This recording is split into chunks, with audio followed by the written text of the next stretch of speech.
Consciously, they're going to be watching the way you sing, the way you lean in, the way that you're posturing yourself in a posture of worship and surrender, whether that's your hands up or feel free to do laps. If you need to do a lap tonight, let's go. Yeah, I want to encourage you just to let's lead together tonight. And I really believe, because we've seen night after night, there's going to be a lot of breakthrough that takes place, and there's going to be a lot of freedom that's released, and there's going to be a lot of healing that's going to take place.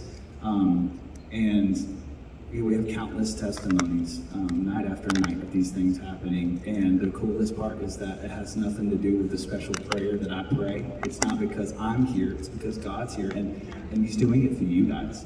And so I would like to ask that you be the prayer team tonight. We're going to have a moment where we're going to lay hands on the sick and believe they're going to recover. And so we're going to find people in the room that have things going on, they need prayer. We'll have them raise their hand, and then we're going to surround those people, and we're going to believe, we're not going to ask like beggars. We're going to believe like children of God, that we have access, because what He paid for on that cross just wasn't for our salvation. It was for healing. It says, by His stripes we are healed. And we're going to declare that tonight.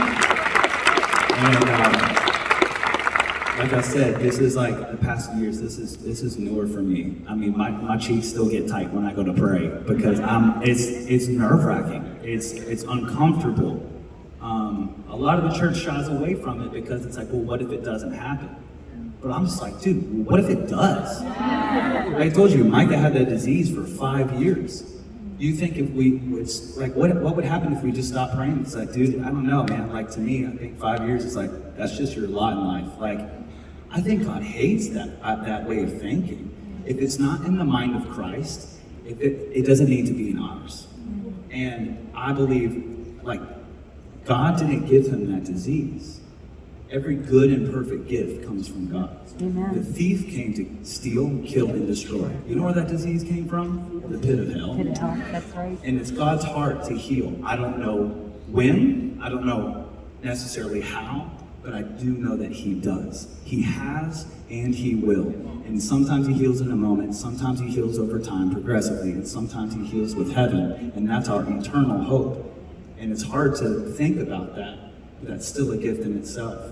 But sometimes He does, and you never know when that breakthrough is going to take place. And my expectancy for it to happen and my belief for it to happen far outweighs the disappointment if He doesn't in that moment. Does that make sense? And so a lot of times prayer is like chipping away at a rock. As a kid, where you're chipping away at a rock, and it doesn't really feel like you're doing much damage. You might be scraping a little bit, a little piece kind of cracks off. It's not like you get to the middle of the rock before the thing splits. It's like enough persistence and force. All of a sudden, you don't think you're doing much, and then all of a sudden, pop, cracks in half. And I have found more times than not that prayer for me has been like that. We must have prayed 5,000, 10,000, 20,000 times over Micah, but for whatever reason, on this certain day, this one prayer, boom, healing. And what the coolest thing about this too is that God isn't healing just to show off. God is healing to get a hold of hearts. The way that healing transformed this man's life, and now he is a prayer warrior. And the miracles that he's seen, because he's like, I can't deny that He is a God who heals, because He did it in my life. I know how I felt. My life was completely different, and now I'm healed. And so he goes around, and it's just so cool to see him so on fire and just so full of faith. And so I think I'm saying all these things because I want to stir that in us, because the only way this world is going to start changing is if we go from lukewarm to piping hot, and people are out here not just passing by and noticing that someone's filled with pain or in a really tough place, but stopping and going, wait, hold on. There's a need here, and I know the supplier of whatever you need. And it doesn't even have to be long. Sometimes people have been, this lady walked through the front door the other day of the church and got healed through the front door. She had something going on, and she had diabetes, type 1 diabetes, and her, why am I blanking on blood sugar. Yeah, something so like the that. points dropped by 100. Insulin. Her insulin dropped Yeah. to 100. Like she was having a spike and it was, and She all of a walked through sudden. the door and then like her reader goes off. She's like, Yeah. what?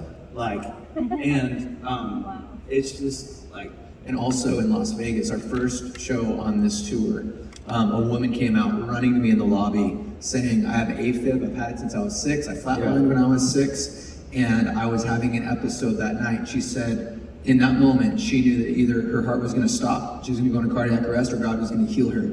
And during gratitude, she started singing louder, and she was healed through just singing even louder, believing that God would heal her. Nobody prayed over her for that condition. It was her faith, and God delivered her through that act of just, I'm gonna sing even louder. Either I'm gonna drop dead or I'm gonna be healed. And I mean, we're like kicking off the first night. I'm just like, and it's beautiful. And I wanna honor you right now too, Brandon. My wife and I were talking last night, and she started crying. She goes, babe, because I used to tour years ago. I've been in this space for 20 years. And Brandon's the only dude that I would tour with, and it was just the weirdest thing. I'll talk about it later tonight, but I got a call, like, hey, Jeff, I want you out on Miracle Nights tour. My whole family agreed. What's amazing about it is my wife told me, your faith and our family's faith has been radically lifted because of this tour, because of you, bro. And she was crying with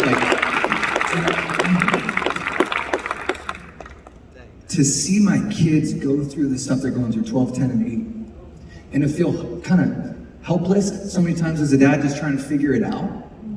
And now I can proclaim the victory of Jesus as the man of the home, the leader of the home.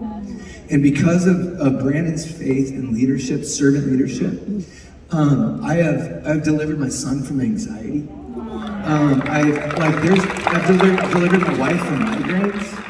And I've been a believer my whole life, y'all, and I'm just now catching wind. And Satan was just kind of like, oh, now you catch? I'm like, yeah, and now you're gone, you're out. So, this is your Q&A, not mine, but I just wanted to share that testimony where, as a guy who's been in leadership, in ministry leadership, this wild man right here with just this crazy level of piping hot faith going like, either it's true, it's all true, or it's not. So I'm gonna go after the truth. Right. And it's radically changed my life, so thank you, brother. And I know that tonight, a lot of you are now gonna have agency to live